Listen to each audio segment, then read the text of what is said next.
Medical college ICU പീഡനക്കേസിലെ അതിജീവിത വീണ്ടും പ്രത്യക്ഷ സമരത്തിലേക്ക് നീങ്ങുന്നു. തന്നെ ഭീഷണിപ്പെടുത്തിയ ജീവനക്കാരെ തിരിച്ചെടുത്തു. 5 ഉദ്യോഗസ്ഥരെയും പിരിച്ചുവിടണമെന്നാണ് അതിജീവിതയുടെ ആവശ്യം. മെഡിക്കൽ കോളേജ് പ്രിൻസിപ്പലിന്റെ ഓഫീസിന് മുന്നിൽ പ്രതിഷേധിച്ച അതിജീവിതയെ അറസ്റ്റ് ചെയ്ത് നീക്കി. ഭയങ്കര വിഷമം തോന്നി, ഒരു നാണക്കേട്, എനിക്ക് തന്നെ ഒരു നാണക്കേട് തോന്നി. കാരണം പ്രതികളെ സംരക്ഷിക്കാനാണ് എപ്പോഴും സർക്കാർ ശ്രമിക്കുന്നത്.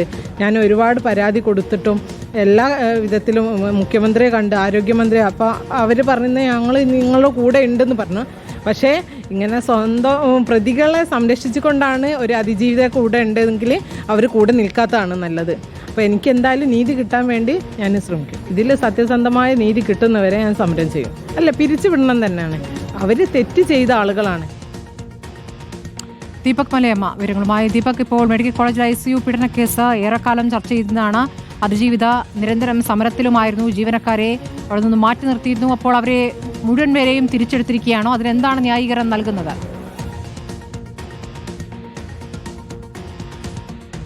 ഇതിൽ ഏറ്റവും പ്രധാനപ്പെട്ട കാര്യം ICU പീഡനക്കേസുമായി ബന്ധപ്പെട്ടുകൊണ്ട് മുഖ്യപ്രതിയെ നേരത്തെ തന്നെ സർവീസിൽ നിന്ന് പുറത്താക്കുന്ന സാഹചര്യം ഉണ്ടായിരുന്നു, പിരിച്ചുവിടുന്ന സാഹചര്യം ഉണ്ടായിരുന്നു. അതിന് പിന്നാലെയാണ് ഇപ്പോൾ അന്ന് ഈ അതിജീവിതയെ ഭീഷണിപ്പെടുത്തിയ 5 ഉദ്യോഗസ്ഥരെ അവിടെ നിന്നും സ്ഥലം മാറ്റിയെങ്കിൽ പോലും പിന്നീട് ട്രിബ്യൂണൽ ഉത്തരവ് പ്രകാരം അവർ തിരിച്ചെത്തുന്ന സാഹചര്യം ഉണ്ടായത്. അതുകൊണ്ട് ആ കാര്യത്തിൽ പ്രത്യേകിച്ച് ഒന്നും ചെയ്യാൻ കഴിയില്ല എന്നുള്ളതാണ് പ്രിൻസിപ്പൽ നിലപാടായി സ്വീകരിച്ചത്. അതിന് പിന്നാലെയാണ് ഇപ്പോൾ ഇവരെ പിരിച്ചുവിടണം എന്നുള്ള ആവശ്യം ശക്തമാക്കിക്കൊണ്ട് അതിജീവിത രംഗത്തേക്ക് വരുന്നത്. ഇന്നിപ്പോൾ അതിജീവിതയും ഒപ്പം തന്നെ സമരസമിതിയുടെ അംഗവും കൂടിയായിട്ടുള്ള നൌഷാദുമൊക്കെ പ്രിൻസിപ്പൽ ഓഫീസിലേക്ക് എത്തി പ്രിൻസിപ്പലിനെ കാണണമെന്നുള്ള നിലപാട് സ്വീകരിച്ച് അവിടെ ഒരു പ്രതിഷേധത്തിലേക്ക് പോകുന്ന സാഹചര്യമുണ്ടായി. പിന്നീട് മെഡിക്കൽ കോളേജ് പോലീസ് എത്തി ഇരുവരെയും അവിടെ നിന്ന് അറസ്റ്റ് ചെയ്ത് നീക്കുകയും ചെയ്തിട്ടുണ്ട്. ഇക്കാര്യത്തിൽ ഒരു നാണക്കേട് തനിക്ക് തോന്നുന്നു എന്നുള്ളതാണ് പ്രധാനമായും അതിജീവിത പറയുന്നത്. ഒപ്പം തന്നെ സർക്കാർ ഒപ്പമുണ്ട് എന്ന് എല്ലാ ഘട്ടത്തിലും പറയുകയും എന്നാൽ പ്രതിസ്ഥാനത്തുള്ള ഇത്തരത്തിൽ തന്നെ ഭീഷണിപ്പെടുത്തിയിട്ടുള്ള ആളുകളെ തിരിച്ചെടുക്കുകയും ഒക്കെ ചെയ്യുന്ന നിലപാട് സ്വീകരിക്കുകയാണെങ്കിൽ അത്തരത്തിൽ സർക്കാർ ഒപ്പമുണ്ട് എന്ന് കരുതാൻ കഴിയില്ല എന്നുള്ളത് തന്നെയാണ്